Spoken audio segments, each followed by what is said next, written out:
Good morning student. हमारी online classes में आपका स्वागत है। क्योंकि हम थर्ड ईयर पढ़ रहे हैं, अपन इतने दिन से अध्ययन कर रहे हैं, तो शिक्षण प्रतिमान चल रहा है हमारा कि शिक्षण प्रतिमान होते क्या है, मॉडल्स क्या होते हैं, इसका शिक्षण में क्या उपयोगिता है, ये सारी चीजों का अध्ययन कर रहे हैं। इसी के साथ में आज हम जो अध्ययन करेंगे वो है इंपॉर्टेंस ऑफ टीचिंग मॉडल्स, यानी शिक्षण प्रतिमान का महत्व।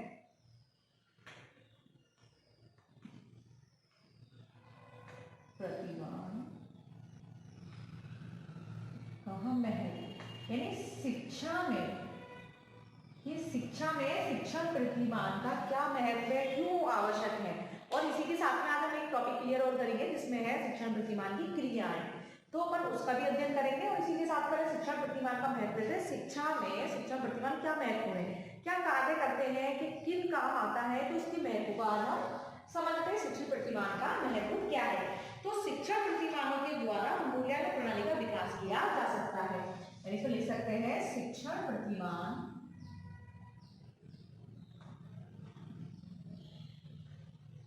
के द्वारा मूल्यांकन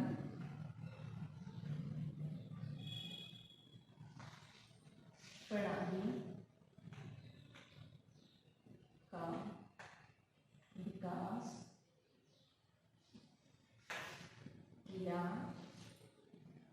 जा सकता है। यानी शिक्षण प्रतिमान का महत्व जो है शिक्षा में से मूल्यांकन प्रणाली का विकास किया जा सकता है। कि मूल्यांकन प्रणाली कैसी हो, कैसी नहीं हो, किस आधार पर मूल्यांकन करना है, किस प्रकार से करना है, ये सारी चीज का इसके अंदर मूल्यांकन का विकास किया जा सकता है। इसी के साथ में दूसरा है, शिक्षण प्रतिमानों में उद्देश्यों पर बहुत अधिक बल दिया जाता है। चौथा है, शिक्षण प्रतिमान मानों में उद्देश्यों पर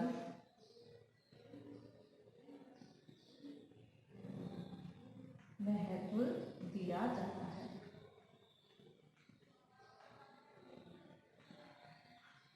यानी उद्देश्यों पर महत्व कैसे दिया जाता है, कि उद्देश्यों की प्राप्ति हुई या नहीं हुई, कि उद्देश्य प्राप्त करने पर इसलिए भी कितना उपयोगी है, कितना सार्थक है, इसके लिए उसको बल दिया जाए। उद्देश्यों पर अधिक बल दिए जाने के कारण शिक्षण अधिक उपयोगी व सार्थक बन सकता है।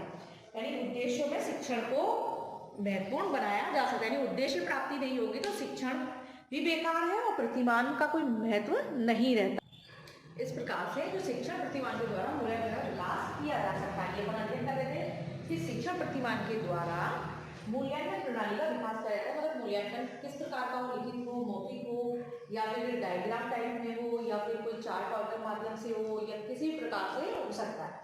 तो ये मूल्यांकन का विकास होता है। दूसरा है, शिक्षण प्रतिमान में उद्देश्यों पर महत्व दिया जाता है। यानी उद्देश्य क्या है, उद्देश्यों पर अधिक बल दिया जाता है कि उद्देश्य क्या है, क्या नहीं है, इनको प्राप्त किया जा सकता है, नहीं किया जा सकता, इस पर अधिक बल दिया जाता है। तो इसके कारण शिक्षण अधिक उपयोगी व सार्थक बन सकता है। यानी उपयोगी, यानी अगर उद्देश्य है, अगर उद्देश्य नहीं है तो वो चीज उपयोगी नहीं रहती, और उद्देश्य है तो उसकी सार्थकता और उपयोगिता अधिक बढ़ जाती है।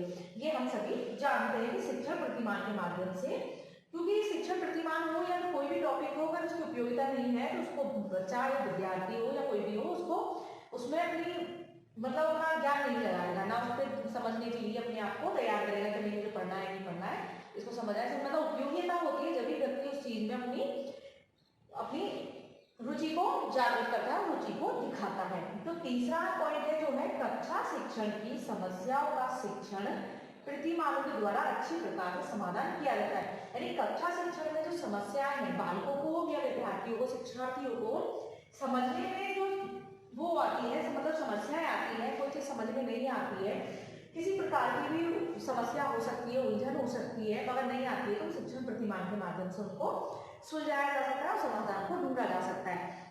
क्योंकि प्रतिमान वो चीज है जिसके अंदर किसी भी चीज को, जैसे बालक किसी, जैसे कि सूर्य चंद्रमा, इनके वो उसको समझाना है, गुरुत्वाकर्षण बल को समझाना है, इसलिए तो उसका हम एक चित्र बना सकते हैं, डायग्राम बना सकते हैं, तो बच्चा देख के उसको बहुत जल्दी से सीख जाता है।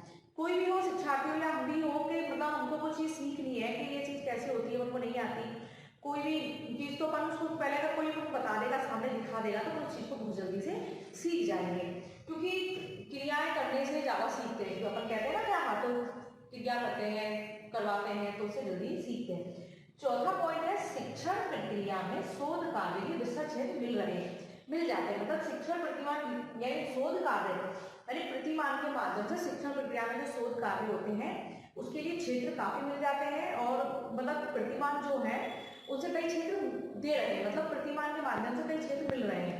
तो उससे क्या होगा, शिक्षण प्रक्रिया जो होती है बाकी जो कार्य रिसर्च क्षेत्र मिल जाते हैं तो इसमें शिक्षण प्रक्रिया को अच्छे प्रकार से समझा जा सकता है। यानी मिल जाते हैं जिससे कि इसमें लिख सकते हो जिससे शिक्षण प्रक्रिया को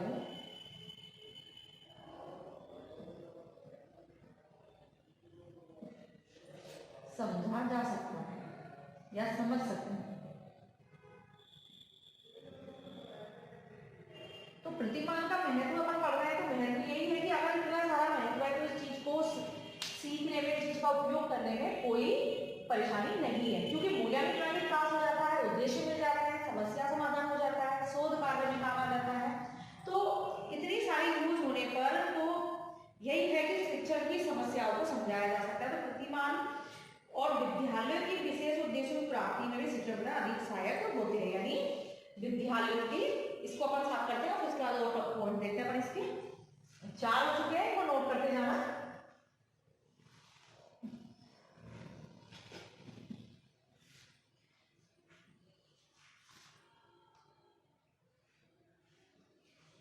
पांचवा है विद्यालय, यानी विद्यालय कक्षा जो चलती है विद्यालयों के विशेष उद्देश्यों की प्राप्ति में स्वयं अधिक सहायता करते हैं। ये विशेष उद्देश्यों की प्राप्ति में सहायक, चाहे इसको विद्यालय कर लो चाहे महाविद्यालय कर लो, तो जो विद्यालय के विशेष उद्देश्यों की प्राप्ति में ये सहायक होते हैं और शिक्षण प्रतिमान के माध्यम से इनको अधिक सहायता करते हैं, उद्देश्यों की प्राप्ति आसानी से हो सकती है। और अगला है जो है शिक्षण प्रतिमानों के माध्यम से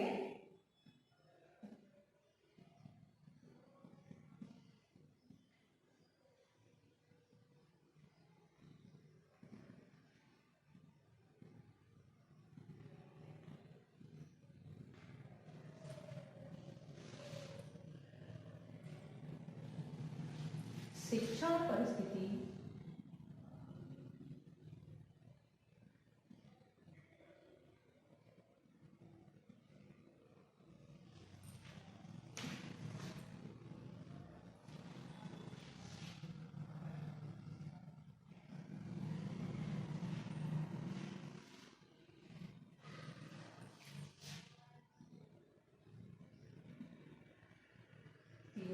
का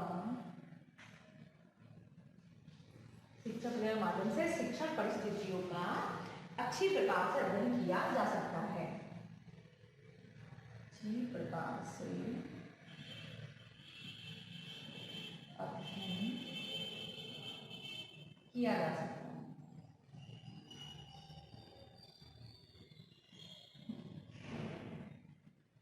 यानी इसके महत्व ने देखिए कि इसमें शिक्षण प्रतिमान के माध्यम से शिक्षण परिस्थितियों का अच्छी प्रकार से अध्ययन, जो भी परिस्थिति है, कैसी परिस्थिति है कैसी नहीं है, उन सबका अच्छे से किया जा सकता है।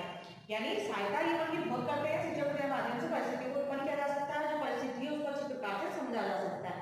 इसी प्रकार से शिक्षण प्रतिमान में उद्देश्यों पर बहुत अधिक बल दिया जाता है। उद्देश्यों पर अधिक बल दिए जाने के कारण शिक्षण अधिक उपयोगी व सार्थक भी हो जाता है। ये भी अपन ने अध्ययन किया। तो हमने ये देख लिया शिक्षण प्रतिमान का क्या महत्व है क्या नहीं है, और इसमें है शिक्षण प्रतिमान का विकास इस प्रकार से किया जा रहा है जिससे कि दार्शनिक सिद्धांत मनोवैज्ञानिक दृष्टि से शिक्षण किया जा सके, और इसके माध्यम से दार्शनिक व मनोवैज्ञानिक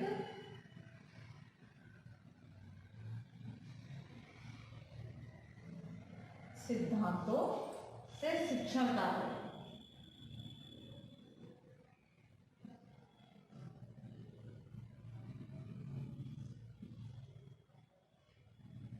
किया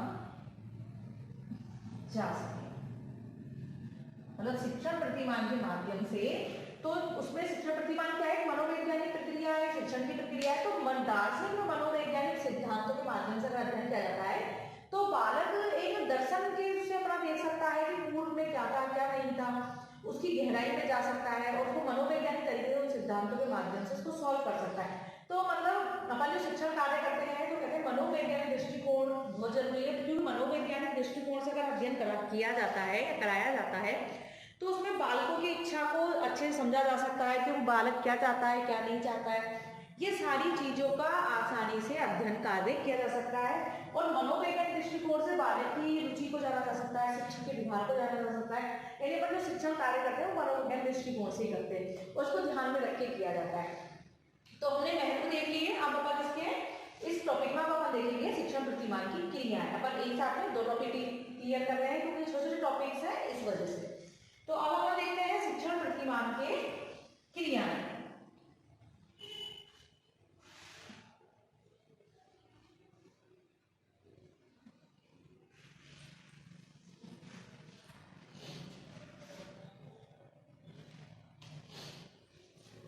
शिक्षण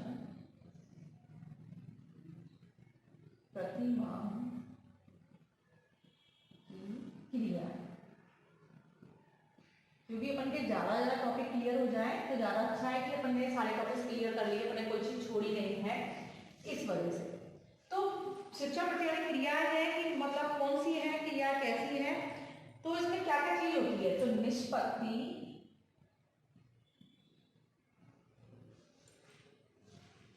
को व्यवहारिक रूप,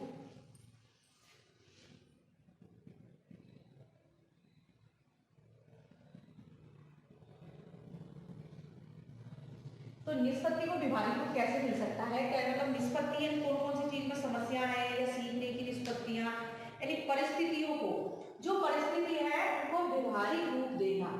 निष्पत्ति को व्यवहारिक रूप यानी जो परिस्थितियां हैं, जो परिस्थिति उत्पन्न हुई है को व्यवहारिक रूप देना।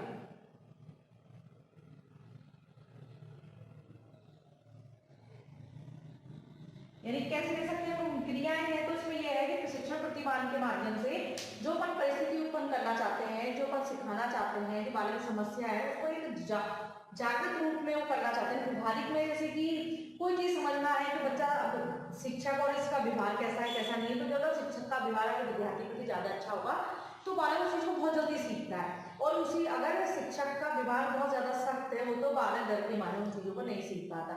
तो अपन एक चीज कहते हैं कि शिक्षक का व्यवहार विद्यार्थी के प्रति बहुत सरल और अच्छा होना चाहिए, जिससे कि बालक पढ़ने में रुचि ले सके। ज्यादा सख्त होगा, ज्यादा कठोर होगा तो बालक उस डर के मारे नहीं सीख पाता है। तो निष्पत्ति को व्यवहारिक रूप यानी जो परिस्थितियां उत्पन्न की उसको व्यवहारिक रूप देना।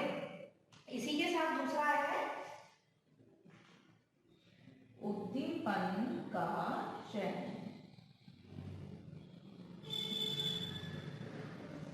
अब उद्दीपन का चयन कैसे होगा, उद्दीपन कौन होगा, परिस्थिति का चयन करना जिससे छात्र अपेक्षित अनुक्रिया कर सके, यानी समुचित उद्दीपन यानी ऐसी क्रियाएं, ऐसी चीज उत्पन्न करना जिससे कि छात्र, यानी ऐसी परिस्थिति उद्दीपन मतलब जिससे कि उसके अंदर हलचल मच जाए, बालक सीखने में तत्पर हो जाए, उसमें तत्परता आ जाए, यानी उद्दीपनता आ जाए कि हाँ मुझे ये चीज सीखनी है। तो शिक्षक ऐसी क्रियाएं करे, ऐसी चीजों का प्रयोग करे, ऐसी सामग्री अध्यापन सामग्री का प्रयोग करे जिससे बालक में उद्दीपन हो जाए और वो सीखने के लिए तत्पर हो जाए।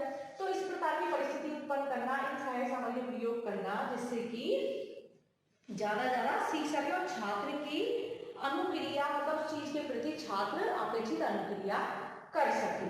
तो उद्दीपन का चयन हो गया, यानी इससे क्या उद्दीपन का चयन करेंगे तो क्या होगा, छात्र में अपेक्षित अनुक्रिया हो सकेगी। तो इसीलिए उद्दीपन का चयन करना है, ऐसा उद्दीपन यानी ऐसी परिस्थिति जो उद्दीपन उस परिस्थिति के अकॉर्डिंग चल सके। तीसरा है परिस्थितियों का विशेषीकरण।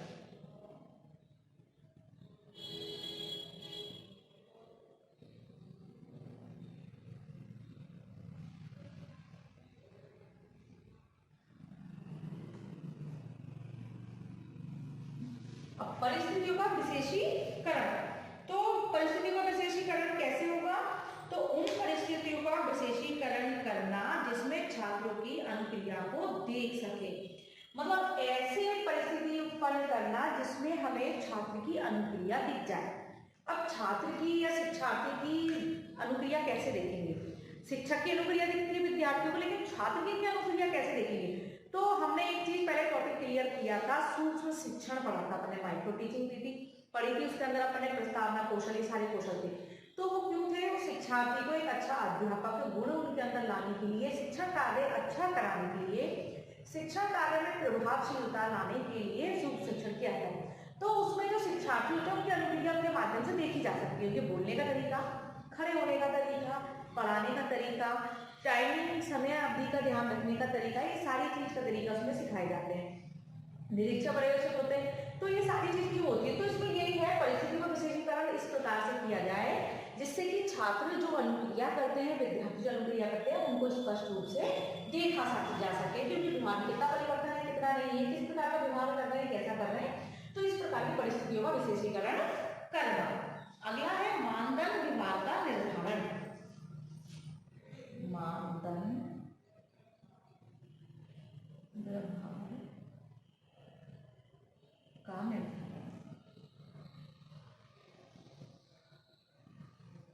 यानी मानदंड विभाग का यानी उचित विभाग, जो मान्य हो, जिसको व्यवहार मान्य हो, जो क्रियाएं अच्छी हो, तो वो व्यवहार, यानी छात्रों का मूल्यांकन के लिए मानदंड विभाग को निर्धारित करना, यानी प्रतिमान के माध्यम से ऐसी क्रियाओं जिससे कि छात्र के व्यवहार को नापा जा सके, उसकी तुलना की जा सके, उसके अच्छे और बुरे व्यवहार को समझाया जा सके। तो जो व्यवहार उसका है उसका निर्धारण करना, यानी छात्रों की निष्पत्ति के लिए मानदंड विभाग को निर्धारित करना। यानी इस क्रियाओं में ये है कि मतलब किस प्रकार की क्रिया हो, तो ये सारी क्रियाओं में मतलब जो क्रिया ऐसी हो जिनको नापा जा सके, उद्दीपक कर देखी जा सके, निष्पत्ति व्यवहारिक रूप में हो, परिस्थिति का विशेषीकरण हो, मानदंड व्यवहार का निर्धारण हो, नापा तोला जा सके कि कैसे है, कैसा व्यवहार नहीं है। और जो छात्र में जो है कि उसके व्यवहार को नापा जाए, तो व्यवहार कैसा वाला, यानी पहले का पूर्व व्यवहार और उसके बाद अंतिम व्यवहार। तो पूर्व व्यवहार में क्या था और अंतिम व्यवहार में क्या है, ये सारी चीजों का निर्धारण किया जा सके। तो ऐसी चीजों का, ऐसी परिस्थिति उत्पन्न की जाए जिसमें कि एक शिक्षक विद्यार्थी की क्रियाओं को देख सके, तो उसके हिसाब से इसमें निर्धारण किया जाना चाहिए। पांचवा है अंतःक्रिया विश्लेषण। पांचवा पॉइंट है ना अंतःक्रिया विश्लेषण।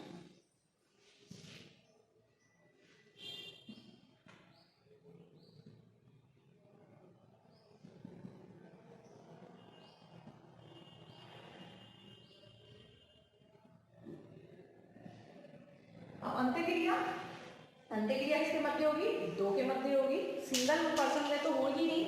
तो अंतःक्रिया जो दो व्यक्तियों के मध्य हो रही है, तो अंतःक्रिया में यही है कि छात्र तथा वातावरण के मध्य अंतःक्रिया की परिस्थिति के लिए युक्तियों का विशिष्टीकरण करना, यानी किसके प्रति होगी है अंतःक्रिया? छात्र या वातावरण। क्योंकि अपन देख रहे हैं इसमें छात्र परिस्थिति, उद्दीपन, व्यवहार चल रहा है, निष्पत्ति भारी चल रही, तो छात्र और वातावरण, बाद में क्या हो परिस्थिति। तो यही है कि छात्र को ऐसी परिस्थिति थी जब छात्र ने परिस्थिति के अकॉर्डिंग ही व्यवहार किया, वातावरण कैसा था कैसा नहीं था, तो अंतःक्रिया कैसी हुई, यानी कौन सी युक्तियों का विशिष्टीकरण किया गया, अंतःक्रिया की परिस्थिति कैसी थी। तो छात्र और वातावरण के मध्य क्या हो रही है अंतःक्रिया, तो दोनों में परिस्थिति आगे वातावरण में कौन कौन सी थी कौन सी नहीं थी। तो अंतःक्रिया जब इन दोनों के मध्य हुई तो उससे ही पता लगा कि छात्र का व्यवहार कैसा था, शिक्षक का व्यवहार कैसा था, दोनों के मध्य अंतःक्रिया कैसी है कैसी नहीं है। और यानी जो वातावरण तैयार किया गया था, जो नापने के लिए जो वातावरण निर्धारण किया गया था, निर्धारित है जो परिस्थितियां हैं, तो उनके मध्य कैसी क्रिया हुई, इस चीजों का पता प्रतिमान की क्रियाओं में देखा जाता है और क्रियाओं से पता लग जाता है कि विद्यार्थी की अंतःक्रिया कैसी थी।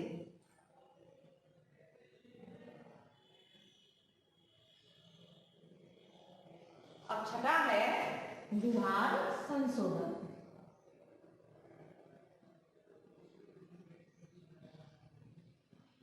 तो व्यवहार संशोधन कैसे हुआ, यानी छात्र की जो क्रियाएं थी, परिस्थिति थी, उनके प्रति उसका मतलब उसका परिस्थितियों में उसका क्या था, कैसा व्यवहार था, कैसा नहीं था, तो उसके व्यवहार में उसने कितना सीखा, कितना नहीं हुआ, उसके संशोधन हुआ या नहीं हुआ, सुधार है या नहीं है। यानी अपन छात्रों में जो अपेक्षित विकास होने की परिस्थिति तथा युक्तियों में सुधार तथा परिवर्तन करना, यानी प्रतिमान की क्रियाओं में यही है कि जो परिस्थिति, वातावरण, जो युक्तियां, जो प्रयोग में शिक्षक ने ली और जो विद्यार्थी ने उसको क्रिया करी, उसके प्रति कैसी क्रिया की, कैसी नहीं की, तो उसमें कितना संशोधन की आवश्यकता है, कितनी नहीं है, तो वो सारी चीज भी इसी के माध्यम से देखी जाती है कि कितना परिवर्तन हुआ, कितना नहीं हुआ। अब सातवां है उद्देश्यों की प्राप्ति।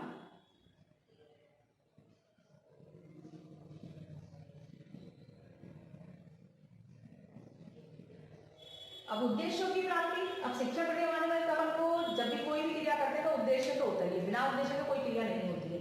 अगर उद्देश्य है तो ही क्रिया होगी, नहीं तो नहीं होगी। तो उद्देश्य भी यही है कि उद्देश्य को प्राप्त करने में उत्तम कार्य की रूपरेखा प्रस्तुत करना तथा शिक्षण को प्रभावकारी बनाना, कि शिक्षण कितना प्रभावी हुआ, कितना नहीं हुआ। उद्देश्य अगर प्राप्ति नहीं हुई तो शिक्षण कार्य प्रभावी नहीं था, ये इससे जाना जा सकता है, क्योंकि उद्देश्यों की प्राप्ति से ही, जब अगर उद्देश्यों की प्राप्ति हो गई है, लक्ष्य की प्राप्ति हो गई है, उद्देश्य सही थे और उद्देश्य सही स्पष्ट था, तो उद्देश्य प्राप्ति आराम से होगी। अगर नहीं होती तो शिक्षण कार्य, जो सीखना कार्य शिक्षण का किया गया है, प्रक्रिया बनाई गई, क्रियाएं दी गई, तो अगर उद्देश्य प्राप्त नहीं होता है तो सारी क्रियाएं बेकार है। जैसे कि हमें पूरी साल हमने पढ़ा और पढ़ने के बाद जब हमारा रिजल्ट 0 आया, हम फेल हो गए, तो मतलब पूरी साल की क्रिया किस पे दोष देंगे? एक तो विद्यार्थी, कि विद्यार्थी ने ध्यान से नहीं पढ़ा, शिक्षक भी जिम्मेदार हो सकते हैं, शिक्षक ने ध्यान नहीं दिया हो, उसकी एक्टिविटीज को नहीं जाना हो, क्या था क्या नहीं था, और कई परिस्थिति ऐसी होती है, क्या पता वातावरण उसको नहीं मिला हो जिससे कि उसने पढ़ाई नहीं कर पाया हो, कुछ भी हो सकता है, कोई वैसे कारण हो सकते हैं। तो ये सारे कारण कैसे हैं, कैसे नहीं है, ये सारी चीज कब पता लगती है? जब उस व्यक्ति के संपर्क में जाते हैं, उसको जानने की कोशिश करते हैं, तो ये सारी क्रिया उसी प्रकार से डिपेंड है। पर वही चीज है कि परिस्थिति कैसी थी, उद्दीपन का चयन सही था या नहीं था, मतलब व्यवहार का निर्धारण सही था नहीं था, जो अंत्य क्रिया थी छात्र वातावरण की वो कैसी थी, तो ये सारी चीज क्रियाओं में आती है। क्रियाओं के सातों पॉइंट है, तो ये सारी क्रिया है। और इसी के साथ में अपन ने क्या देखा, शिक्षण प्रतिमानों का महत्व। तो महत्व में भी हमने देखा कि शिक्षण प्रतिमान शिक्षण प्रक्रिया में शोध कार्य के लिए विस्तृत क्षेत्र दे रहे हैं, यानी प्रतिमान का महत्व जो अपन ने पढ़ा था, तो हमारा टॉपिक था इंपोर्टेंस ऑफ टीचिंग मॉडल। तो महत्व ये शोध कार्य में, उद्देश्य प्राप्ति में, मूल्यांकन प्रणाली में, और अपन ने कितने पढ़े, मतलब विद्यालय के समस्याओं समाधान में, कक्षा समस्या समाधान में, परिस्थिति उत्पन्न करने में, ये सारी चीजों में क्या अपन ने देखा था, महत्व का पूरी चीज को हमने समझ लिया। तो मतलब प्रतिमान के माध्यम से सारे महत्व को समझा जा सकता है। इसे जो महत्व है इस प्रतिमान का, वो सारी चीज का हमने अध्ययन किया, क्योंकि अगर नहीं होता तो टॉपिक्स ही अपने सिलेबस में नहीं होता। तो प्रतिमान जब अपन मॉडल्स का प्रयोग करते हैं, कि जैसे कि प्रशिक्षार्थियों को शिक्षार्थियों को सिखाया जाता है कि अगर कोई विद्यार्थी कक्षा में अगर निरस्ता आ गई है, या फिर बच्चों को कोई चीज, बड़ी चीज को छोटे रूप में समझाना है, ये सारी चीज को जब उसको छोटे रूप में प्रस्तुत करना है तो प्रतिमानों का प्रयोग किया जाता है। कभी हमने देखा है कि जब उनके लेसन होते हैं, लेसन वगैरह देते हैं, फाइनल लेसन वगैरह होते हैं जब पूरा, तो उसमें भी जब चार्ट मॉडल इसका प्रयोग करते हैं, क्यों? क्योंकि बच्चा इससे ज्यादा समझ सके। तो प्रतिमान का वही है कि प्रतिमान का मतलब यही है किसी छोटे रूप में प्रस्तुत करना, बालकों को, यानी शिक्षण की निरस्ता को दूर करना, विद्यार्थी को अधिक से अधिक समझ में आए, उनका कौशल अच्छा हो सके, तो इसलिए वो सारी क्रियाएं की जाती है, प्रतिमानों का प्रयोग किया जाता है।